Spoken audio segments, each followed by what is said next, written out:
Jerusalem, the Contested City. Lecture 2. The City of the Great King. So far we've been talking about Jerusalem off stage. That is to say, the sort of background Jerusalem that hovers almost magically in the accounts in the book of Genesis. There is no Jerusalem there, but they're talking about the area which is going to finally embrace Jerusalem. But now let's turn our attention to the actual entry of Jerusalem upon the stage, particularly the stage of Jewish history. But before we do that, just before we do that, we've got to get ourselves from the generation of Abraham to the generation of Joshua across the books of Exodus and the other books of the Torah into the book of Joshua, where the conquest of Canaan is described. What happens after Abraham? Well, very briefly, Abraham's heirs multiply until we get to the next two more generations down, and we discover that the offspring of Abraham, the heirs of Abraham, are called the Israelites. And they are called that because they are the offspring, the tribal offspring of an ancestor, a common ancestor they have, Abraham's grandson, Jacob, a.k.a. Israel. There are 12 of these tribes. There are 12 sons, and each one of them has an extended family, which is sort of by courtesy called a tribe in this context. Then there occurs the famous story of one of the members of this tribe being stolen off and taken as a kind of slave into Egypt, namely Joseph, and working his way up into the hierarchy, or the bureaucracy, I should say, of Egypt, finding an advanced position and a favorable position, inviting his brothers and their families to come to Egypt, and then that famous story of the reversal of fortunes, where once the Israelites in Egypt were favored, the market suddenly turned down, and they were reduced to slavery, and they ended up working on one of the favorite works projects probably of the Egyptians, namely building one more pyramid. And it's at that point that Moses makes his somewhat mysterious entry into the story. This man with the Egyptian name turns out to be the savior of the Israelites. He is chosen by God to lead the Israelites out of Egypt.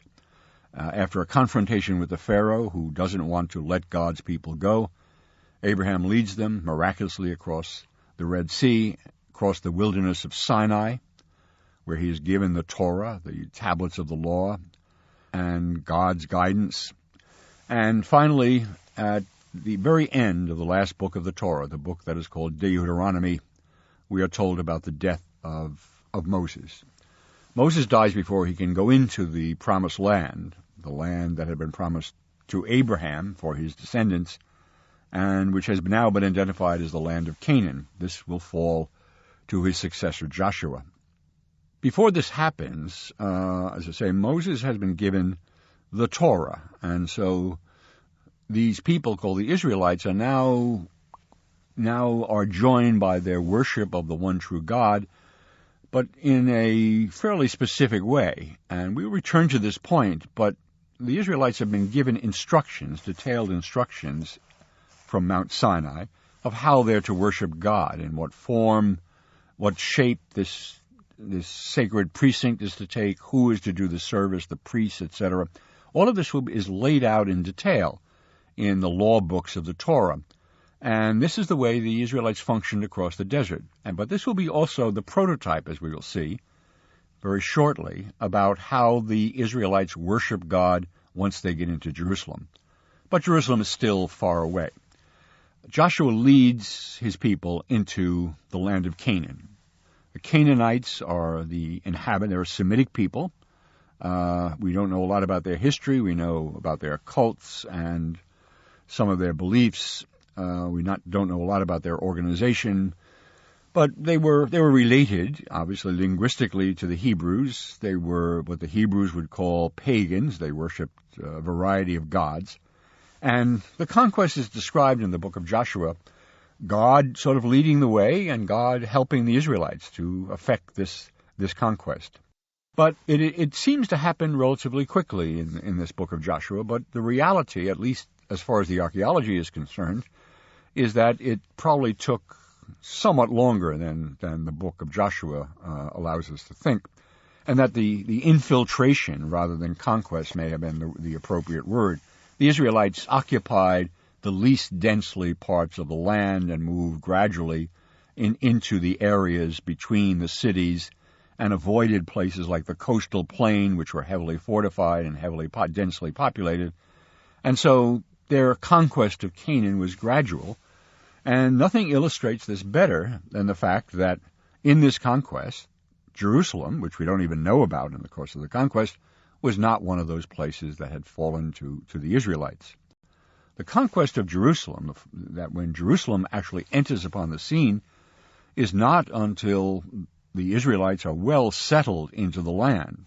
Sort of here, maybe in a patchy sort of fashion, but nonetheless they're settled in there, and they have moved from a kind of loose tribal federation. They have moved to a new form of government called a kingship, something that they have requested of God through their prophet Samuel. And God, with some reluctance, has granted them the privilege or the penalty, as God seems to understand it, of having a king. And so the first king, Saul, is anointed. He is anointed king of Israel.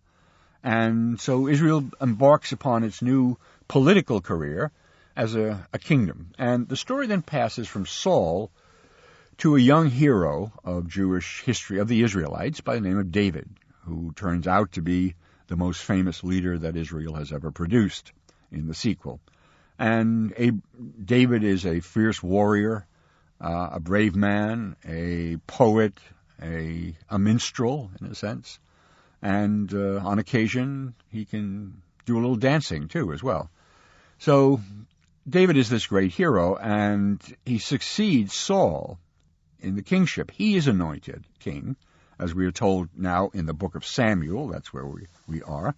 And he's anointed at Hebron, the same city where Abraham was buried, Abraham and the patriarchs, and which is one of the centers, only one of the centers, of these Israelites who are scattered throughout the former land of Canaan, and now which they are beginning to call the land of Israel. And once David is anointed king, one of his very first forays is the conquest of what may have been the nearest city to his own, namely the Jebusite settlement of Jerusalem to the north. And this is where Jerusalem appears on the stage, and it appears sort of offhandedly almost. David conquers this Jebusite settlement.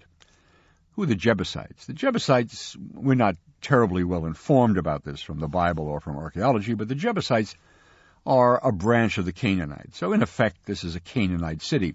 But what is interesting about it is that it survived the conquest of the Promised Land.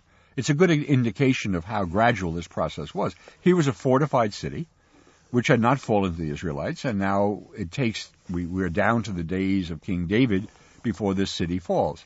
And David attacks and conquers the city, and it's described in the second book of Samuel, and it's described in very, very few words. We don't hear a lot about this. We're not given a lot of details. There is something about reaching the water channel of the place. Maybe the water was cut off, and maybe the settlement capitulated without a lot of struggle. Anyway, the account is brief and almost featureless. All we can figure out is that this Jebusite place called Jerusalem was a fortified town, and it had held out for a fairly long time against the encroaching Israelites. Now, this may be the moment, I think, to say something about the location and the situation and the topography of the city of Jerusalem. Jerusalem is, when people talk about going to Jerusalem, they always speak of going up to Jerusalem. And it is, in this case, it is an accurate description because Jerusalem is in the highlands of Judea. That is to say, the land in which Jerusalem is located is set in from a coastal plain. There is a coastal plain along the Mediterranean, and then gradually the landscape proceeds upward. So Jerusalem is at a fairly substantial elevation, substantial enough so that it gets good rainfall. It gets fairly steady rainfall in the winter season, and indeed it occasionally gets snow. So Jerusalem is watered as rainwater and also occasional frost in the form of snow. It is not in deep agricultural land, so it's really not an agricultural situation. The land is mountainous around Jerusalem, and probably the reason why people settle there, this is always a difficult question to answer, is that because there's a water supply, an underground water supply, there is also this rainwater supply. By the way, throughout the history of Jerusalem, a lot of the water for the city has come precisely from rainwater. That Jerusalem is honeycombed with cisterns, underground water collection places, where the rain is collected and then used for drinking water and other purposes. So it's a healthy place to live. It has a healthy climate, and it has a water supply, but it's also easily defensible. It is a city that is located like a saddle on two hills. There's a western hill where much later in Jewish history clearly was the site where the upper classes lived. The well-to-do lived on that western hill. And then there's a central valley called the Valley of the Cheesemakers. It doesn't take a lot of imagination to understand why. And on the other eastern hill is the other part of the saddle. So Jerusalem is a city that sits upon two hills. It's sometimes called a city on a hill, but it's really a city on two hills. And in between is this valley where presumably cheesemakers, among others, functioned, where the lower classes of Jerusalem lived. It's the less sanitary and salutary place to live. It's also the central drainage system of never live in the lower city anywhere. This drainage system proceeded from north to south. So when the rains came to Jerusalem, the water would drain down toward the center from both hills and then southward out the southern end of the city. So the southern end of the city, when the city was eventually walled, the southern end was the most unstable part because that would shift around because of the drainage problem going out the southern end. And it is no surprise then to discover that one of the southern gates of Jerusalem was traditionally named the Dung Gate. This was sort of the garbage disposal gate, I suppose, whether nature or humans did the disposing. So there are two hills, Eastern and Western Hill. The Temple of Jerusalem, which we shall see later, is built on the Eastern Hill. And then on the western side of Jerusalem, there is a kind of gradual descent through valleys and passes down to the Mediterranean coast. On the eastern side of Jerusalem, there immediately to the east of the city is a valley called the Valley of Kedron, or the Valley of Jehoshaphat. And then immediately east of that, going eastward, there arises the mountain or mount, it's higher than Jerusalem certainly, called the Mount of Olives, again for obvious reasons. At the top of the Mount of Olives, you can look west toward the Mediterranean and east toward the next features of the landscape, which is looking toward the River Jordan and the Dead Sea. Eastward of Jerusalem is very rough land, kind of wilderness territory, and that you can pass through that. It's almost desert-like. It's mountainous and desert-like. And the road gradually proceeds slowly downward. The elevation begins to decrease. You are visibly going down. But at some point, you go abruptly down. Because just to the east, if you keep going east from Jerusalem, you hit the deepest declivity on the face of the earth, right? This Jordan Rift, which starts in the Bekaa Valley in Lebanon and proceeds downward. The Red Sea is part of it, and it proceeds through East Africa, right, as the East African Rift. And it is a crack in the earth's surface. So this Jordan River is the deepest place on the face of the inhabited earth, and it is a peculiar trip, even today, to drive down to the Jordan, this steep hill that goes precipitously down, and then up on the other side.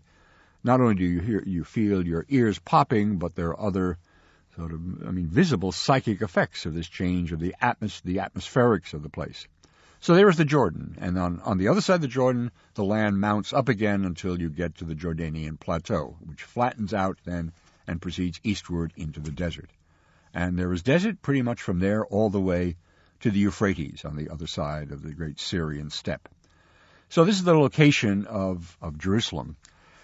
It's not the original settlement, however. I just described Jerusalem as it existed in its sort of general development as an ancient city. But the city of David, the Jebusite city that we're talking about, and the city of David that follows it, is quite a different kind of operation. There are two hills in Jerusalem, as I say, a western, eastern hill. Each one of these hills has a spur that extends to its south. Right? It juts out. The southern end of the hill proceeds into a kind of gently descending spur. The original city of Jerusalem, the Jebusite city of Jerusalem, and therefore the city that David conquered and the city that David made his capital, is located not inside the present walled city of Jerusalem, the one I've just described on the two hills, but simply on this eastern spur, this little spur that extends from that eastern hill where the Temple Mount is. And it's American views of geography are rather peculiar, and perhaps we should try to get this in some sort of context. Israel, the state of Israel today, is roughly the size and the shape of New Jersey.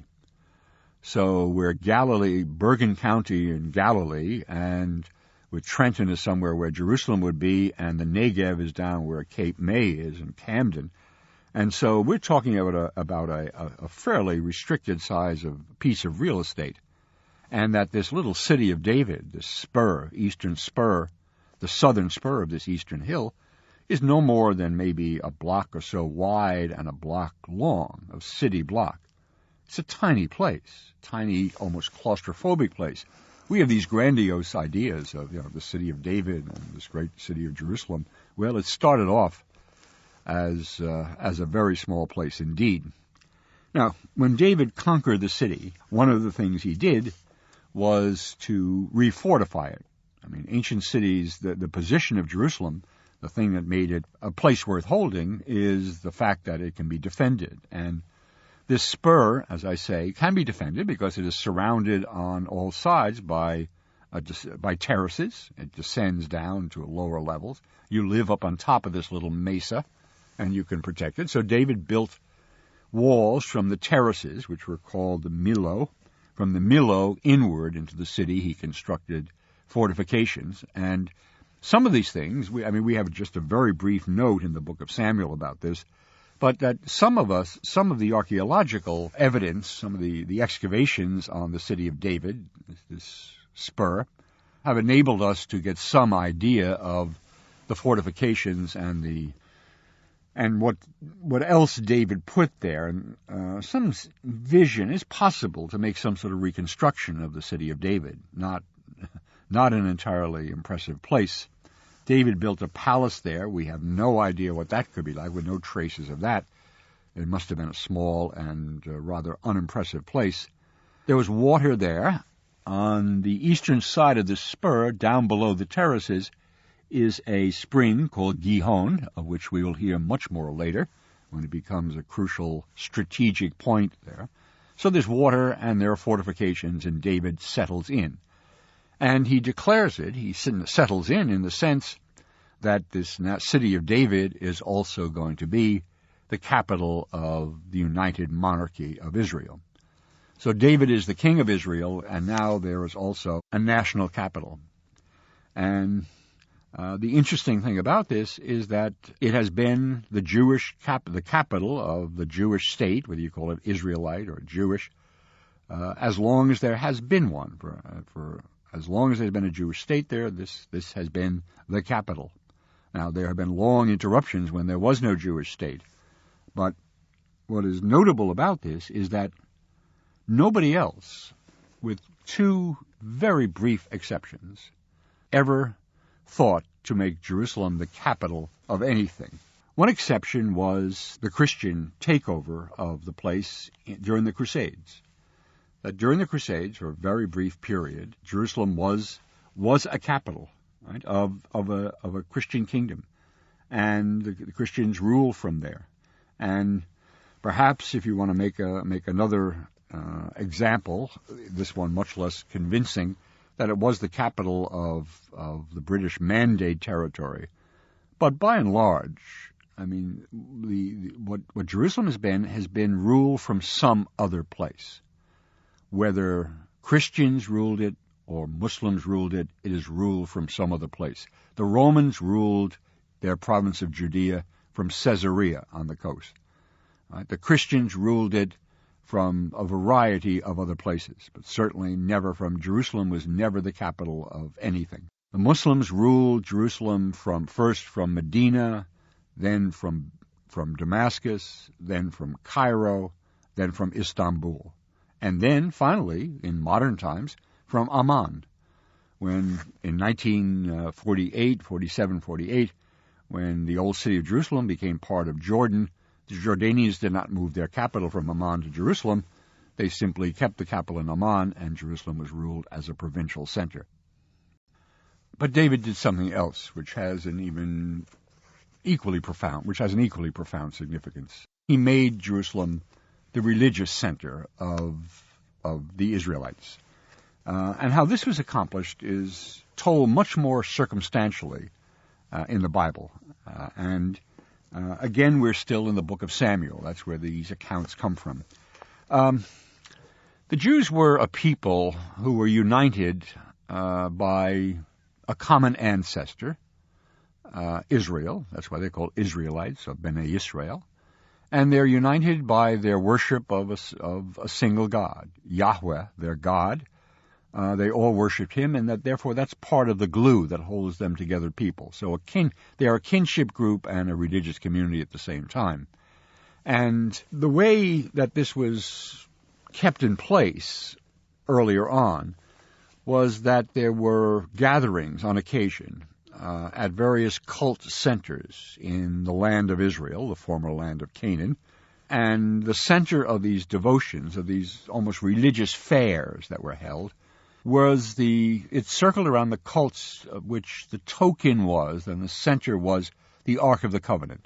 The Ark of the Covenant was this trunk-like casket that had been carried across Sinai, built at God's command, highly decorated, carried across Sinai. It was portable, obviously, and inside were the tablets of the law and various pieces of memorabilia from the Exodus and from this trek across the desert. And so it became, I guess one could call it the chief token or totem of the Israelites. And that the cover had two cherubim on it, two rather mythical creatures with bird-like wings that extend above their heads, and it was thought that God's presence dwelt in between the wings of these cherubim.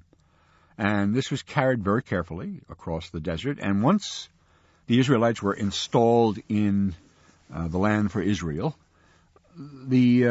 as far as we can make out, this Ark of the Covenant circulated around among the tribes. Right? They got possession of this, like the Stanley Cup, or it passed from hand to hand among the tribes, and there would be annual sort of celebrations of which this was the center. What David did was he brought the Ark of the Covenant in a very formal way, right, into Jerusalem, and so by doing this and by installing it in what he planned, it was originally in a tent. The God of the Israelites was a nomad, like the Israelites themselves. And the Israelites themselves had now moved into houses, at least metaphorically speaking. They had settled down. They were no longer nomads. They moved from tents to houses. And so the thought occurred, and it is put into words in the book of Samuel. God's prophet says, "Here I am dwelling in a house of cedar while the ark of God abides in a tent." So how about it? I mean, shouldn't God be enshrined in a house as well? And first of all, however, the ark had to be brought into Jerusalem, which it was. And we are given a description of this. It was done with a celebration. There were the usual harps, timbrels, sistrums, and cymbals. Usual 8-piece Israelite band accompanied this, and there was dancing before the ark. And somebody had the misfortune of touching it. It seemed it was going to fall, which illustrates the very profound truth that God is dangerous. This person did not survive the incident. Approaching too closely to God was considered to be extremely dangerous and perhaps even fatal. as it was in this case. Anyway, the ark is installed, and clearly the next stage of this is going to be a construction of housing for the ark. Now, but the implications of this is now there's united Israel, kingdom of Israel, with a king, with a national capital at Jerusalem, and the national capital now is the religious center. And it is left to David's son Solomon, the most famous king of Israel as far as the Muslims are concerned. Solomon looms very large in the Quran. But Solomon is the one who is responsible for building a suitable edifice to house the Ark of the Covenant and the presence of God that it implies. Now, we are told about the construction of Solomon's temple. There is no archaeological remains of this. Whatever there is of the temple, of Solomon's temple, is deep underneath this platform that Herod later built to support his temple. He had to level the ground, and so any traces of Solomon's temple probably were lost at that point, if not earlier, because it had been destroyed. But so Solomon built his temple, we think, again, we're just guessing, somewhere north of this spur, somewhere. See, just north of the spur where David's city is the eastern hill of Jerusalem. And somewhere up on that eastern hill, Solomon built his temple. According to the Bible, it was built where David had an apparition of an angel. Was a threshing floor, and that David decided to build an altar there, and that Solomon may eventually have built his temple there. That's interesting, because threshing floors are usually sacred places. So maybe the Bible is telling us in its usual oblique fashion, it's not the best reporter on subject of paganism, that this may have been a holy place for the Jebusites/Canaanites before the Israelites arrived, this threshing floor, and that perhaps the Israelites put their chief shrine in the same place. It is possible. It is surmised, but it is possible. At any rate, we get a description, an elaborate description of the Temple of Solomon from the Bible. The Bible tells us its dimensions, tells us about its courtyards, etc., etc. It was an enormous building, apparently, and an extremely sumptuous one. Following the directions of the Bible, trying to reconstruct it, it turns out to look a little bit odd, in that it has an enormous facade, and the actual temple building is rather small behind this facade. So there may be something wrong with our understanding of it, but certainly it was a very large and very richly decorated building. And at the heart of it was a place called the Holy of Holies, in which the Ark of the Covenant was enshrined, and which the presence of God was thought to be. Now, we'll hear much more about this Holy of Holies, but it's now clearly God has been enshrined in Jerusalem, not simply located, but enshrined. And that now a typical holy city operation has taken place. Here is a ruler, Solomon, following the example of his father, another ruler, putting in what must have been enormous imperial or royal investment in this city in building this public edifice to God, thereby displaying two things: his power and wealth on the one hand, and his piety on the other. If we're using too modern a term for piety, his commitment to the God of Israel, let us say. And so that one can only profit from this kind of thing. It helps one's image. So Solomon's temple has become a kind of byword of shrine construction and the enlargement of God. What is also interesting to us is that there was also a great many personnel attached to this building, because I mentioned earlier that in the Torah given to Moses crossing Sinai, there had been elaborate instructions of how God wanted to be worshipped. Now God can be worshipped in a permanent building, not in just some sort of mobile tent operation. And he can also be worshipped by the same personnel that he had mentioned in the Torah, namely by a staff of priests, Kohanim, right, in Hebrew. And these Kohanim were a hereditary caste of males descended from Aaron, who were functionally dedicated, to service in the temple. And the chief service they performed in this temple was sacrifice, and mostly animal sacrifice, and on a regular basis, daily, weekly, monthly, feast days, right? there were sacrifices going on in the temple, and the sacrifices were all performed by the Kohanim, and only by them, only by the priests, in the name of the people, generally speaking, in the name of the rulers who were expected to supply some of the animals for this, and in the name of individuals who were offering animals for sacrifice for the remission of their sins. There were other groups involved in this. There were Levites, for example, a somewhat mysterious group, a tribe, one of the original tribes, that had been degraded. Something had happened, and they were reduced to sort of administrative and maintenance functions in the temple. So they were there too. And this we now have in place in Jerusalem, right? This national capital, this religious center of the Jewish people, they're not yet called Jews, the Israelites who live in Eretz Israel. The promised land has been accomplished, the capital has been set down, and it is now also a religious center. So all the elements are in place, right, for that mark, what should we call it, the celebration of Jerusalem. That Jerusalem is now a growing city. It is spreading from David's spur on the eastern hill. It is spread up onto the eastern hill itself. Eventually, it will begin spreading westward down into that valley, the Tyropean Valley or Cheesemakers Valley, between the two hills. And so that it's growing. Not only is the city growing, but also the state is growing, the land is growing. That the empire of Solomon is beginning to spread, right? That Solomon is an imperialist, is a commercial imperialist, a military imperialist. He is a rich man. He is a commercially minded man. There is a great deal of trading that goes on. Trading is far down through the Red Sea, trading with Ethiopia or southern Arabia, the land of Sheba or Saba, right? And the famous stories of the Queen of Sheba, who was connected with Solomon. Solomon lives, like David, the good life in his royal city. But there are little clouds on the horizon. David and Solomon are indeed living the good life.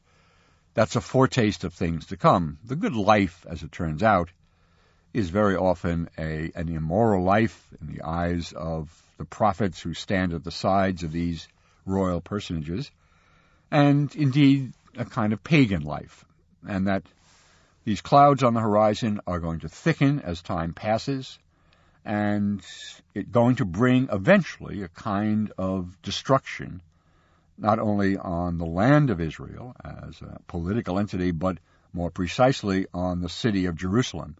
So that David and Solomon, in their grandeur, even then, they foreshadow, in a way, what is going to happen in their royal city of Jerusalem. This ends Lecture 2. This ends Lecture 2. This ends Lecture 2. This ends Lecture